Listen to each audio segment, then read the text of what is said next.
bantu abaseburhulumenteni, bantu abasebenzela urhulumente, ndifuna njena khe ndiqonde apha kuni into yokuba iye ithi into uze niqonde uba yaba buhlungu ebantwini, abantu benze njani.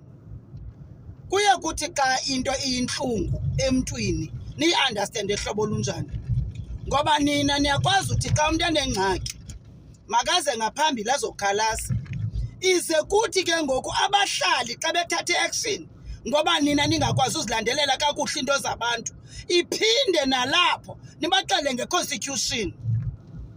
Kuye kwenzeke njani into yoba umntu aze kuni azokhalazela into iminyaka ibe mininzi kangaka, intlungu ndandifumene niyazi, kodwa nina ningarispondi, ningathini nangoku niyaziyo futhi. Bethunana ingxaki lena into endikuyo andifuni nondiphosisela. UDr Abura kanazo intloni ngokwengugqirha. Oogqirha bakhona oogqirha abangenantloni. Unjonjoku bakhona abantu bathi befundile fumaniseka into yoba lo mntu uyayidawuthana le nto yale mfundo yakhe. Ndixeleleni, ukhona umntu ongathi kuwe umithi ungamithanga ongugqirha phofu. Uthi sawusala into yoba makakuadmithe athi hayi ke xa usala uadmithwa ungagoduka ugoduke wena at your own risk ngoba umithele ecaleni. Kunyanzelekile nakanjani na into yoba wena ndikusethetha ngokukhawuleza ngoba lena imeko kuyo ungasweleka. Hayi bo gqirha, izaba ngakanani le operation ayezucaca nocaca mama, izaba ncinci kangangoko ayizubonakala mama. Uhambe usiwe etheatre uzincame ngoba kutsho ugqirha. Xa uphakama uvuka ewodini kwanophakamisa intloko le, kunzima nophakamisa intloko. I-operation iqala apha ekoneni yoqhina ngaphaya, phofu akafumananga kwanto, kuthe kanti khange umithe. Uyithathe loo nto uyokhalaza ngaphambili ngoba iintlungu endandikuzo zingaphaya kokucinga. Nesinqenqe mna esiswini sam endandingenaso ngokwa iska umthetho wam. Ngenxa yogqirha onguDr Abura wangapha mhlawumbi ndawuthi umbona ngoba uyintlanga. Uyintlanga.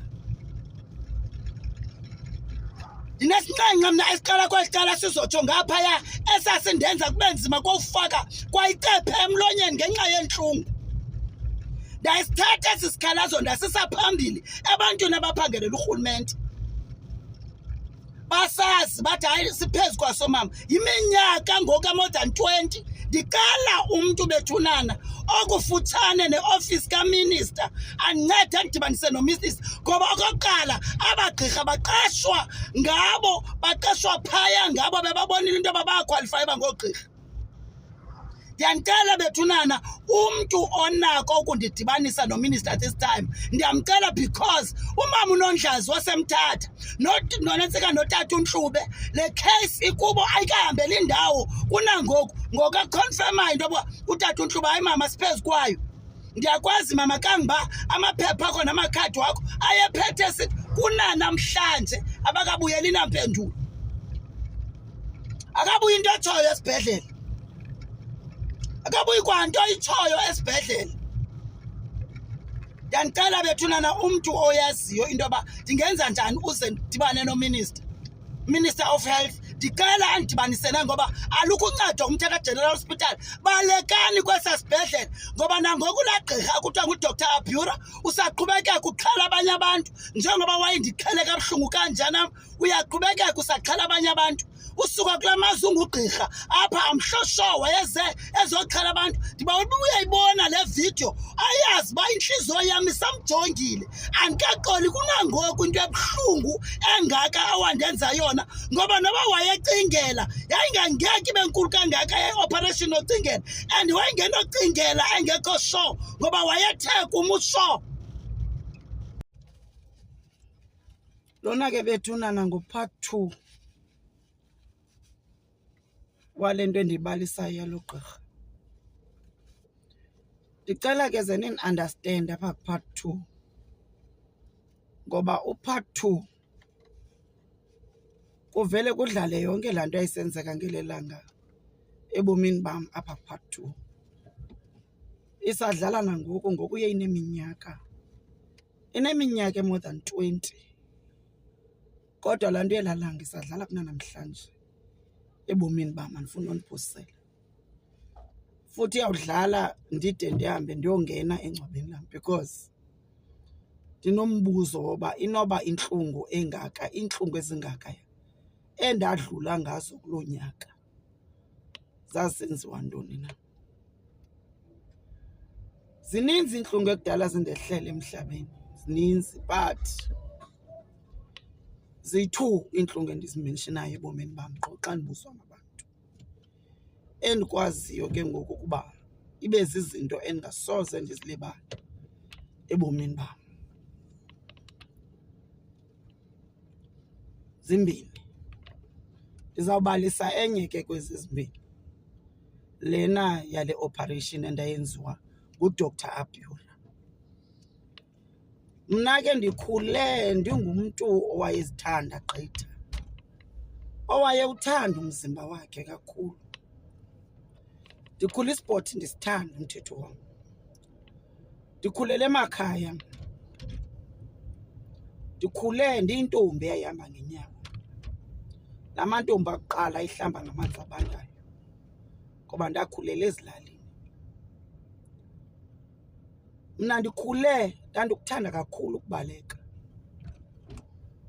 ndandibhiliva ngokubaleka, ngoba apha ekubalekeni nasekuhambeni ngenyawo umzimba wakho wawubambeka, wongabi nawo umzimba ongenayo ishape erayithi.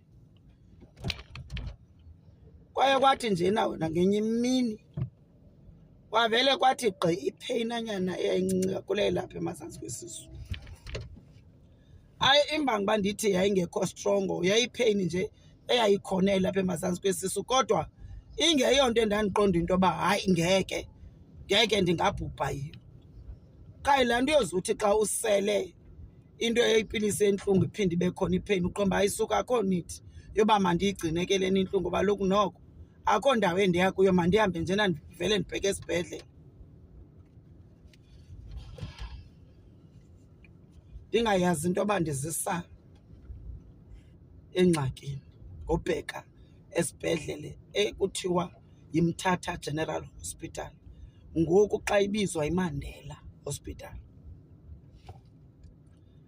Ndikuxelela into yoba ndaye ndahamba ndabheka phaya, ndafika kukho ugqirha phaya, bizwa ngugqirha ndangena. Ungena kwam wabuza nje into yoba ingxaki ithini, ndamxelela uba no, ndinepheyini elapha nje emazantsi kwesisu.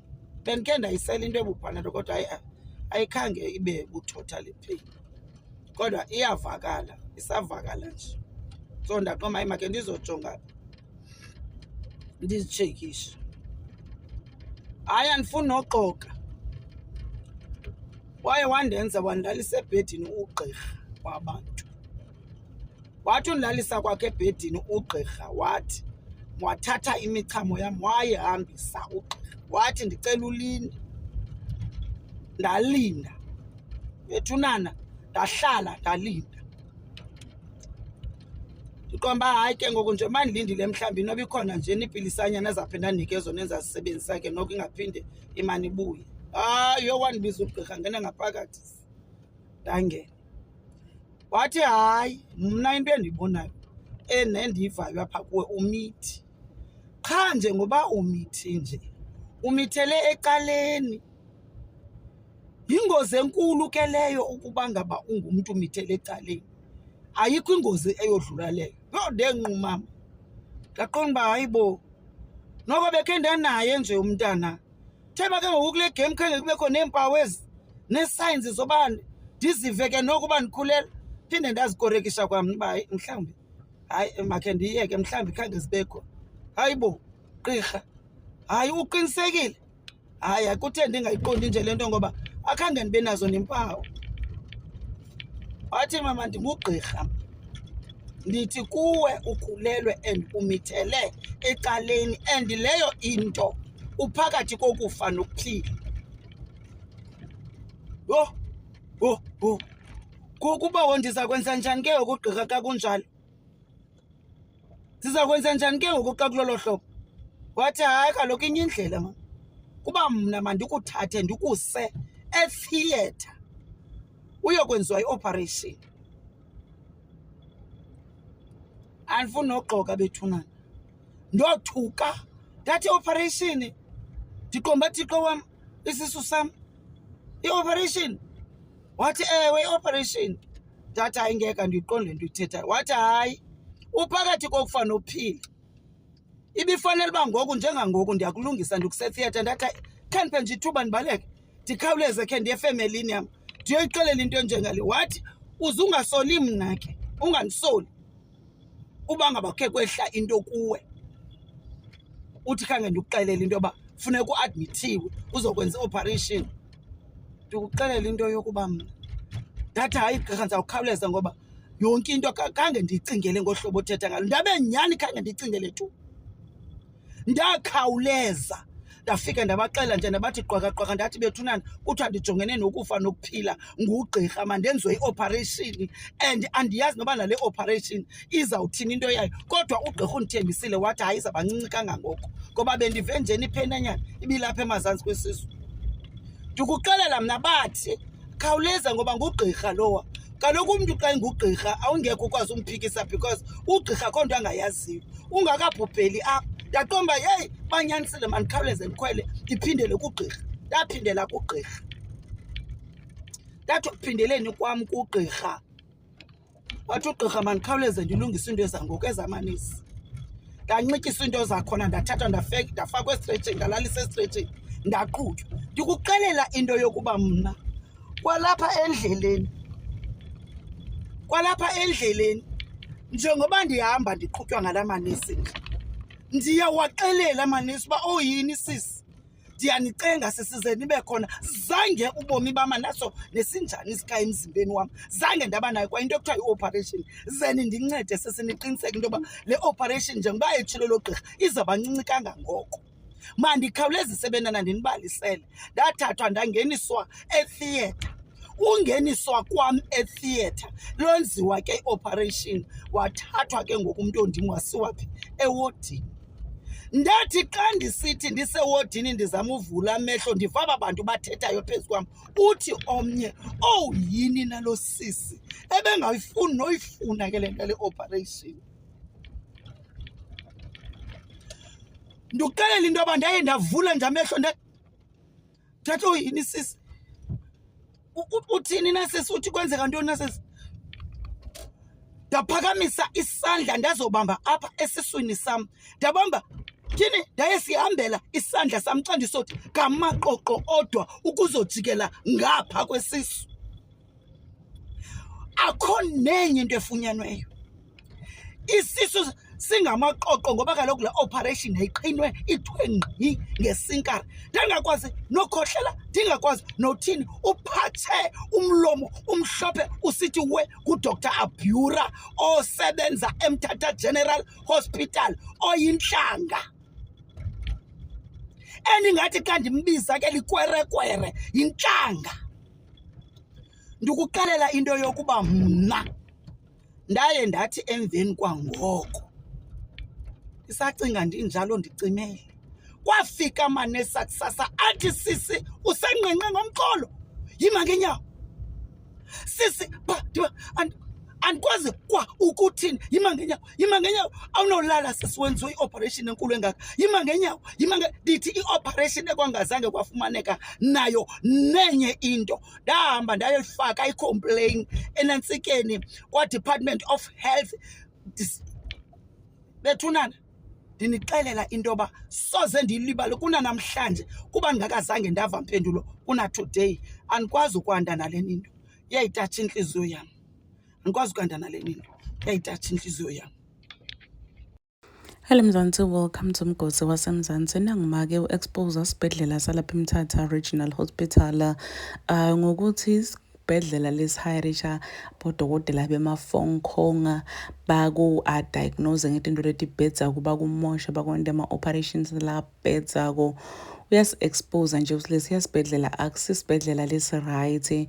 Uthi ucela ukuthi lo mlayedo ngathi ungahamba ugqina ufika ngisho kwa-Department of Health babone ukuthi lesiya sibhedlela aksiso sibhedlela lesi-right. Uyambona make ukuthi noma khuluma uva buhlungu guys, uyambona nje ukuthi usebuhlungwini, inhliziyo yakhe nje ibuhlungu akakhulumi ngoba nake eva bunanzi. So uyasho ucela ukuthi asitakala khona ku-exposer lesiya sibhedlela. Ucommente wena mbukele emakhaya ukuthi ucabanga ngalesiya sibhedlela if you've ever been there and how was the treatment. Mina nawe siyibonana next time. I'm signing out. Goodbye.